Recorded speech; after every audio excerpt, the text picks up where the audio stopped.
Hello guys, welcome to movies cafe. आज हम जो मूवी देखने वाले हैं उसका नाम है राया एंड द लास्ट ड्रैगन। तो वीडियो को लाइक या डिसलाइक ज़रूर कर दें जिससे हमें पता चल सके कि आपको ये वीडियो कैसी लगी। मूवी के स्टार्ट में हम इस मूवी के मेन कैरेक्टर राया को देखते हैं, जो कि बता रही होती है कि ये दुनिया पहले बिल्कुल भी ऐसे नहीं थी। ये इतनी सुनसान और टूटी हुई तो बिल्कुल भी नहीं। 500 साल पहले ये सब जगह आपस में जुड़े हुए थे और एक थे। इसका नाम था कुमांड्रा। वहाँ लोग सब मिलजुल कर खुशी खुशी रहते थे। उनके साथ मैजिकल ड्रैगन्स भी रहते थे जो उनके लिए बारिश और शांति लेके आते थे। कुमांड्रा किसी स्वर्ग से कम नहीं था, पर किसी की बुरी नज़र लगी और ड्रोन आया, एक प्लेग की तरह जो कि जंगल की आग की तरह कुमांड्रा में फैल गया। वो जितनी जाने लेता वो और बढ़ता जाता और जिसे भी छूता उसे पत्थर बना देता। ड्रैगन्स इंसानों के लिए उनसे पूरी ताकत से लड़े, पर ये काफ़ी नहीं था। और तब एक सीसू नाम के एक लास्ट ड्रैगन ने अपनी सारी मैजिक को एक जेम में डालकर उसके मैजिक से सारे ड्रोन गायब हो गए। जितने भी लोग पत्थर बने थे उनमें फिर से जान आ गई, पर वो ड्रैगन वापस नहीं आ पाए। उनकी निशानी के तौर पे बच गया सिर्फ ड्रैगन सीसू का वो जेम। इस जेम को एक इंस्पिरेशनल मोमेंट होना चाहिए था, जहाँ सब लोग एक साथ मिलकर किसी बुराई के साथ लड़े और उसे हराया। पर इंसान तो इंसान ठहरे, वो आपस में ही लड़ने लगे उस जेम के लिए। नए बॉर्डर्स बने और कुमांड्रा अलग अलग हिस्सों में बढ़ गया। सब एक दूसरे के दुश्मन बन गए और वो जेम को छुपा दिया गया। पर असली कहानी तब शुरू हुई जब राया इस कहानी में आई। यहाँ राया किसी मिशन पे है। वो किसी कीमती चीज़ को चुराने जा रही है। उसके रास्ते में कई कठिनाइयाँ आई, पर उसकी मदद के लिए उसके साथ उसका पेट टुक टुक था। और फाइनली वो उस जगह पे पहुँचती है जहाँ वो जेम रखा हुआ था। वो इसे ही चुराने आई थी। वहाँ उस जेम की रखवाली करने के लिए वहाँ का चीफ बेंजा खड़ा था। बेंजा राय से कहता है वो उसकी एक उंगली भी इस जेम के इनर सर्कल में आने नहीं देगा। राय और बेंजा अब लड़ने लगते हैं। राया काफ़ी बहादुरी से लड़ रही थी, पर बेंजा के सामने वो टिक नहीं पा रही थी। और आखिरी में बेंजा की वार से राया का हथियार उससे दूर जा गिरता है। बेंजा कहता है उसने कहा था ना कि उसकी एक उंगली भी इस जेम के इनर सर्कल में आने नहीं देगा। जब वो नीचे देखता है तो राया अपनी पैर की एक उंगली अंदर रखे हुई थी। बेंजा हंसने लगता है और राया को उठाता है। एक्चुअली में चीफ बेंजा राया के डैड थे और ये सब राया का टेस्ट हो रहा था कि उनके बाद वो इस जेम की हिफाजत कर पाएगी या नहीं। बेंजा राया से इम्प्रेस थे कि उसने ये टेस्ट पास कर लिया है। बेंजा राया को ड्रैगन गार्ड की फैमिली में वेलकम करता है। बेंजा राया को बताता है कि उसने आज कुमांड्रा के बाकी लैंड वाले को इन्वाइट किया है। कुमांड्रा के अब कुल 5 हिस्से हो गए थे। जिसमें राया रहती थी उस जगह का नाम था हार्ट, और बाकी जगहों में था पहला टेल जो कि डिजर्ट लैंड था, दूसरा टैलोन जो कि एक फ्लोटिंग लैंड था और अपने मार्केट के लिए जाना जाता था, तीसरा स्पाइन जो कि एक बैम्बू फॉरेस्ट था जिसके गार्ड बहुत ही बड़े बड़े वॉरियर्स और उनकी बड़ी बड़ी कुल्हाड़ियाँ थी, चौथा फैंग उनकी सबसे खतरनाक दुश्मन और उनकी खतरनाक असैसिन जिनके पास बड़े बड़े कैट्स थे। बेंजा राय को बताता है कि वो इन सब लैंड के किंग्स को इनवाइट करके अपना प्रस्ताव रखना चाहते हैं कि वो फिर से एक हो सकते हैं और फिर से कुमांड्रा बन सकता है। बस उन सबको एक दूसरे पे विश्वास करना होगा। अगर वो ऐसे ही जेम के लिए आपस में लड़ते रहे तो एक दिन वो सब एक दूसरे को मार देंगे, और वो ऐसा बिल्कुल भी नहीं चाहते हैं। और किसी को तो पहला स्टेप लेना ही पड़ेगा, इसलिए वो ये स्टेप लेने जा रहे हैं। बेंजा सबके सामने जाकर अपना प्रस्ताव रखता है, पर सब इसके लिए रेडी नहीं थे। उन्हें लगता था कि हार्ट के पास सबसे अलमाइटी ड्रैगन वेपन वो जेम है जिससे हार्ट इतना अमीर है। राया फैंग की प्रिंसेस नमारी से जाके दोस्ती करती है। राया को नमारी के गले में ड्रैगन सीसू की लॉकेट काफ़ी पसंद आती है। वो नमारी को अपने साथ लेके अपने घर पे आती है। वो दोनों आपस में काफ़ी बातें कर रहे थे। उन दोनों को एक दूसरे का साथ अच्छा लग रहा था। नमारी राया को बताती है कि फैंग के लोगों का कहना है कि जब सीसू ने अपने मैजिक से ड्रोन को भगा दिया उसके बाद वो नदी में बहता हुआ चला गया और आज भी किसी नदी के अंत में सो रहा है। और अगर वो ड्रैगन को ढूंढने में कामयाब हो जाते हैं तो शायद दुनिया बदल जाए और फिर से कुमांड्रा एक हो जाए। नमारी अपने ड्रैगन का वो लॉकेट राया को दे देती है। राया नमारी को लेकर उस ड्रैगन जेम के पास आती है और उसे ये दिखाती है, पर यहाँ नमारी राया को धोखा दे देती है और जेम को लेने के लिए बढ़ती है।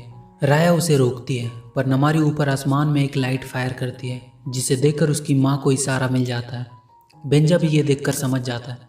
अब उस जगह पे सारे लोग आ जाते हैं और जेम को सब लेना चाह रहे थे। बेंजा उन्हें समझाने की कोशिश करता है, पर वो लोग नहीं मानते। उसे एक तीर आकर लगती है और वो गिर जाता है। बाकी सब लोग उस जेम की तरफ दौड़ते हैं और छीना झपटी में वो जेम गिरकर टूट जाता है। वहाँ की ज़मीन हिलने लगती है और फिर से ड्रोन बाहर आ जाता है। बेंजा उस जेम का एक पीस उठाकर ड्रोन की तरफ करता है। उसमें अभी भी पावर था। बाकी सारे लोग ये देखकर उन पीसेस को उठा लेते हैं और वहाँ से भाग जाते हैं। बेंजा देखता है कि ड्रोन पानी के पास नहीं आता। राया बेंजा को अपने साथ लेके जा रही थी, पर बेंजा के पैर में लगे तीर की वजह से वह भाग नहीं पा रहा था। वो राया को वो जेम का पीस देता है और कहता है तुम्हें मेरे होप को जिंदा रखना होगा, और उसे उठाकर पानी में फेंक देता है और बेंजा ड्रोन के छूने से पत्थर बन जाता है। अब सीन शिफ्ट होता है और हम प्रेजेंट में आते हैं, जहाँ राया अपने टुक टुक पे बैठकर उस नदी की तलाश कर रही है जहाँ उसे ड्रैगन सीसू मिल सकता है। वो पिछले 6 साल से यही कर रही है। उसने सारी नदी को ढूंढ लिया, अब बस ये आखिरी नदी बची है। वहाँ एक टूटा हुआ शिप उसे दिखता है। उसके अंदर जाकर राया दीप जलाती है और सीसू ड्रैगन को बुलाती है। वो कहती है कि अब ज़्यादा लोग नहीं बचे और ये सब उसकी एक गलती के कारण हुआ, क्योंकि उसने किसी पर ट्रस्ट किया। वो उस ड्रैगन की लॉकेट को रखती है और उस पर पानी डालती है। तभी पानी की बूंदें ऊपर उठने लगती है और उससे एक ड्रैगन बाहर आता है। ये वही ड्रैगन था जिसने वो जेम बनाया था। वो जब राया को देखता है तो खुश हो जाता है क्योंकि उसने इंसानों को बचा लिया उस ड्रोन से। तब राया उसे सब कुछ बताती है कि कैसे फिर से ड्रोन वापस आ गया। सीसू जब वो टूटा हुआ जेम देखता है तो गुस्सा हो जाता है। राया उसे फिर से एक दूसरा जेम बना देने को कहती है, पर सीसू कहता है कि उसने सिर्फ इस जेम को ऑन किया था। इसे बनाया था उसके भाई और बहनों ने मिलकर, इसलिए वो अकेला इस जेम को अब नहीं बना पाएगा। सीसू जैसे ही वो जेम का टुकड़ा छूता है वो ग्लो करने लगता है। वो कहता है ये उसकी छोटी बहन एम्बा का मैजिक है जो जेम के छूते ही उसमें आ गई। सीसू राया को बताता है कि हर एक ड्रैगन की एक खास मैजिक होती है और उसकी खास मैजिक ये है कि वो एक अच्छा स्विमर है। राया उसे बताती है कि जेम के हर पीस को छूने से तुम में उन सब की मैजिक आ जाएगी और फिर तुम ड्रोन को आराम से भगा सकते हो और उन सबको वापस ला सकते हो जो पत्थर बन चुके हैं। इधर नमारी भी नदी की खोज में थी तो उसे राया की अंगूठी मिलती है। वो समझ जाती है कि राया यहीं टेल में है। राया अब जेम की दूसरी पीस लेने के लिए टेल के किंग के पास जाती है। वो लोग एक गुफा में जा रहे थे जहाँ जगह जगह पे ट्रैप लगा था। सीसू एक ट्रैप में फंसते फंसते बचता है। वहाँ ब्लास्ट होने वाली मक्खियाँ भी थी। वहाँ से आगे बढ़ने पर वो लोग देखते हैं कुछ दूर पे एक कंकाल अपने हाथ में जेम लेके बैठा है। देख के ऐसा लग रहा है ये अपने ही ट्रैप में खुद फंसकर मर गया हो। राया और सीसू अपने तलवार की मदद से वहाँ तक पहुँचते हैं। उस कंकाल के हाथ में भी एक ट्रैप का बटन था, इसलिए राया बड़े चालाकी से उस जेम को उठाती है। उस जेम को छूते ही सीसू एक लड़की बन जाती है और कहती है ये मेरी बहन प्राणी का मैजिक है जिससे वो इंसान बन सकती थी। उनका पीछा करते करते नमारी वहाँ आ जाती है। वो अपने आदमियों से राया को पकड़ने को कहती है, पर राया वहाँ लगे ट्रैप में उसे फंसा देती है और वो अपने टुक टुक पे बैठकर भागने लगती है। नमारी अभी भी उसका पीछा कर रही थी। उसे आइडिया आता है कि ड्रोन की तरह कैट्स को भी पानी से डर लगता है, इसलिए वो टुक टुक को पानी में उतार देती है और एक नाव पे चढ़ जाती है जिसका मालिक एक बून नाम का एक बच्चा होता है। बून बहुत ही चंचल किस्म का लड़का था। राया उसे कहीं दूर ले जाने को कहती है और उसके बदले उसे कुछ कॉइन देने को कहती है। बून उस बोट को बहुत धीरे धीरे स्टार्ट कर रहा था और उधर नमारी बहुत तेजी से उनके पास आ रही थी। तब सीसू ड्रैगन पानी में कूदता है और उस बोट को बहुत तेजी से आगे की तरफ लेके जाता है। राया उन सबको बताती है कि उसकी दोस्त काफ़ी अच्छी स्विमर है। नमारी वहाँ से वापस अपने राज्य फैंग जाने के लिए निकल जाती है क्योंकि उसे अपनी माँ से कुछ बात करनी थी। सीसू इतने दिनों बाद पानी में आके वो काफ़ी खुश था। राय उससे कहती है प्लीज़ तुम वापस लड़की के रूप में आ जाओ, कोई देख लेगा। हमें अभी बाकी के जेम पीसेस कलेक्ट करना है, तब तक प्लीज़ तुम छुपे रहो। सीसू वापस से लड़की के रूप में आ जाता है। अब वो लोग टैलोन पहुंचते हैं अगले जेम पीस की तलाश में। टैलोन एक मार्केट था जो कि पॉकेट चोरों के लिए फेमस था। राया सीसू को वहीं बोट पे रहने को कहती है और वो टुक टुक को अपने साथ लेके जेम लाने को निकल जाती है। वहाँ उसे 3 छोटे छोटे बंदर मिलते हैं जो उन्हें देखते ही छुप जाते हैं। थोड़ी और दूर जाने पर राया को एक रोता हुआ छोटा बच्चा मिलता है। राया को उस पर तरस आ जाता है और वो उसे अपने गोद में उठा लेती है। और इधर ये तीनों छोटे छोटे बंदर टुक टुक को खाने का लालच देकर उस पर चढ़ जाते हैं। वो बंदर उसके जेम पीसेस लेके भाग रहे थे और ये छोटा बच्चा उन्हीं के साथ था। ये ऐसे ही लोगों को लूटते थे। राया और टुक टुक उनका पीछा करते हैं। इधर सीसू कहता है कि राया को ऐसे चोरी करके जेम पीस नहीं मिलेगा, उन्हें लोगों से प्यार से बात करना चाहिए। उन्हें कुछ गिफ्ट देके उनसे दोस्ती करके उनका विश्वास जीत के इससे वो लोग आराम से जेम पीस उन्हें दे देंगे। वो बून से कहता है कि वो गिफ्ट लेने जा रही है पर उसके पास पैसे तो है ही नहीं। बून शिशु से कहता है कि तुम क्रेडिट पे सामान क्यों नहीं ले लेती। शिशु को ये कॉन्सेप्ट अच्छा लगता है कि सामान खरीद लो और पैसे बाद में दो। वो मार्केट से जो जो अच्छा लगा लेती गई और सबसे यही कहती जाती कि वो इसे क्रेडिट पे करेगी। सारे लोग उसे घेर लेते हैं और कहते हैं तुम इन सब के लिए कभी पे भी करोगी, क्योंकि वो लोग उसे नहीं जानते। वो लोग उसे तुरंत उसी समय पे करने को कहते हैं। तभी वहाँ एक बूढ़ी लेडी आती है और उसे अपने साथ लेके जाती है। राया और टुकटुक अभी भी उन चोरों को ही पकड़ रहे थे और किसी तरह वो लोग उन्हें पकड़ते हैं और अपना जेम वापस लेते हैं। राया देखती है वो लोग अकेले हैं तो उन्हें अपने साथ चोरी में शामिल कर लेती है और उनकी मदद से टैलोन के किंग के घर में घुस जाती है। पर उसे वहाँ कोई जेम पीस नहीं मिलता। उसे वहाँ पता चलता है कि जेम पीस तो टैलोन के नए चीफ के पास है। ये बुढ़िया अपने साथ शिशु को ले जा रही थी ये बोल के कि वो उसे टैलोन के चीफ से मिलाएगी और वो उसे एक दरवाजे के अंदर भेजती है जहाँ ड्रून होता है। वो बुढ़िया ही टैलोन की नई चीफ थी जिसके पास वो जेम का टुकड़ा भी था। वो बुढ़िया शिशु से जेम की दूसरी पीस उससे मांगती है। तभी वहाँ अपने टुकटुक पे बैठकर राया आती है। वो उस बुढ़िया के हाथ से वो जेम छीन लेती है। शिशु के उस जेम को छूते ही बहुत सारा वहाँ पे फॉग हो जाता है। ये शिशु के भाई जगांस का मैजिक था। वो दोनों वहाँ से भागकर वापस बोट में आ जाते हैं। अब उनके पास जेम के 3 पीसेस हो चुके थे। अब सिर्फ 2 जेम पीसेस बचे थे। उनका अगला डेस्टिनेशन था स्पाइन। वहाँ पहुँचते ही शिशु वहाँ गेट को नॉक करना चाहती है कि वो लोग एक ट्रैप में फंस जाते हैं। उन दोनों की आंख खुलती है एक झोपड़ी में। वो दोनों रस्सी से बंधे हुए थे। वहाँ एक बड़ा सा आदमी आता है। वो उन्हें देखते ही हंसने लगता है कि बहुत दिन हो गए उसे इंसान देखे हुए। तभी उस झोपड़ी का दरवाजा टूटता है और वहाँ टुक पे बैठ के बून और वो चारों बच्चे आ जाते हैं। वो बच्चे मिलकर उस आदमी को बांध देते हैं और बून जाकर राया को छुड़ाता है। बाहर से उन्हें नमारी की आवाज़ सुनाई देती है। वो कह रही थी कि स्पाइन के लोगों वो राया को ढूंढने के लिए यहाँ आई है। अगर वो चुपचाप राया को उन्हें दे देते हैं तो वो लोग यहाँ से चले जाएंगे, नहीं तो उसकी सेना सब कुछ बर्बाद कर देगी।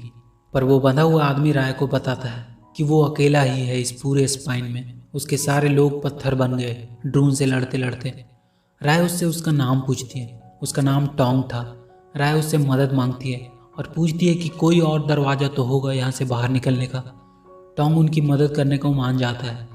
राय नमारी को उकसाकर उससे फाइट करती है और बाकी के लोगों को तब तक पीछे के दरवाजे से बाहर निकलने को कहती है। वहाँ नमारी और राया की एक बहुत ही अच्छी फाइट होती है। दोनों एक दूसरे को अच्छी टक्कर दे रहे थे पर नमारी राया पे भारी पड़ रही थी। शिशु से ये देखा नहीं जाता। वो अपने मैजिक से वहाँ फॉग क्रिएट कर देता है और अपने ड्रैगन रूप में आ जाता है। नमारी उसे देखकर शॉक हो जाती है। वो सिर्फ शिशु को देखती ही रह जाती है। शिशु राया को लेकर वहाँ से चला जाता है। अब राया के बाकी सभी दोस्तों को भी शिशु की असलियत पता चल चुकी थी कि वो एक ड्रैगन है। टोंग ड्रैगन शिशु को अपना जेम दे देता है जिसके छूते ही बारिश होने लगती है और शिशु आसमान में उड़ने लगता है। ये शिशु के बड़े भाई पेंगू का मैजिक था। अब वो लोग लास्ट जेम पीस के लिए फैंग रवाना होते हैं। पर इस बार शिशु राया को कहता है कि हमें नमारी से बात करना चाहिए कि वो जेम पीस दुनिया को बचाने के लिए उन्हें चाहिए। पर राया नमारी पे विश्वास करने से मना कर देती है क्योंकि एक बार जब उसने नमारी पे भरोसा की थी तब उसने अपने डैड बेंजा को खो दिया। अब दूसरी बार वो ये गलती नहीं करना चाहती। शिशु राया को लेकर हार्ट में पहुंचती है जहां वो अपने डैड बेंजा को उस ब्रिज पे पत्थर बने हुए देखती है। शिशु उसे उस जगह पे लेके जाता है जहां वो और उसके भाई बहनों ने ड्रैगन जेम बनाया था। शिशु राया को बताता है कि वो और उसका भाई पेंगू और उसकी बहनें लास्ट ड्रैगन बचे थे। तब हमारे भाई बहनों ने अपने मैजिक को एक जगह पे कलेक्ट करके ये जेम बनाया और उस जेम को फाइनल ऑन करने के लिए उन लोगों ने उसे चुना। उसे नहीं पता उन लोगों ने उसे क्यों चुना, पर शायद उन लोगों का उस पर विश्वास था कि वो ये कर सकता है और उसी विश्वास के कारण शिशु उस जेम को ऑन कर पाया। और यही सेम चीज़ नमारी के साथ भी हो सकती है अगर हम एक दूसरे पे विश्वास करना शुरू कर दे तो। राया शिशु से कहती है तुम बिल्कुल मेरे डैड की तरह बात करती हो। राया मान जाती है ऐसा करने के लिए। शिशु और राया नमारी को बात करने के लिए बुलाते हैं पर नमारी अपने क्रॉस बो निकालकर शिशु को मार देती है। शिशु वहीं नदी में गिर जाता है। उसके नीचे गिरते ही धरती की सारे पानी सूखने लगती है और ड्रून अब पूरी तेजी से लोगों की तरफ बढ़ता है। राया नमारी की हरकतों से काफ़ी ज़्यादा गुस्सा हो जाती है। वो अब नमारी को किसी हाल में भी जिंदा नहीं छोड़ना चाहती थी। वो उससे अपनी पूरी ताकत लगाकर लड़ने लगती है। वो दोनों लड़ रहे होते हैं और राया के बाकी सभी दोस्त लोगों को ड्रून से बचाने में लग जाते हैं।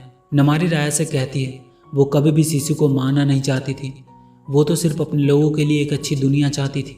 राया देखती है उसके दोस्त लोग ड्रोन से लड़ रहे हैं, वो भी उनके साथ सबको बचाने में लग जाती है, पर तभी सबके सब जमीन फटने से वहीं नीचे दब जाते हैं।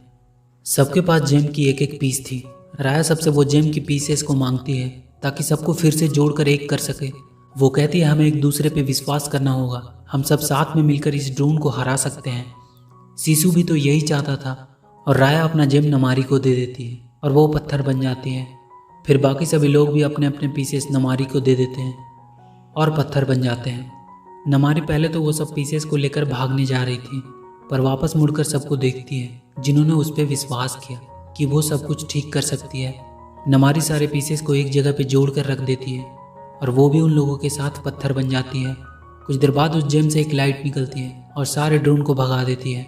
वो सब लोग वापस से इंसान बन जाते हैं। राया ऊपर देखती है, ड्रैगन्स भी वापस आ गए हैं। वो सारे ड्रैगन मिलकर अपने मैजिक से सीसू को वापस ले आते हैं। सीसू अपने भाई बहन को देखकर काफ़ी खुश हो जाता है। राया और उसके सारे दोस्त सीसू को गले मिलते हैं। सीसू नमारी से भी गले मिलता है और फाइनली सब अपने अपने फैमिली से वापस मिल पाते हैं। राया के डैड भी वापस आ जाते हैं। सीसू चीफ बेंजा को बताता है कि उनकी बेटी राया ने उसके सपने को पूरा किया और फिर से कुमांड्रा को एक कर दिया। अब फिर से कुमांड्रा पहले की तरह ही एक स्वर्ग बन गया था और मूवी यहीं द एंड हो जाती है। तो वीडियो अगर अच्छी लगी हो तो please do like and share the video and please subscribe to my channel and press that bell icon.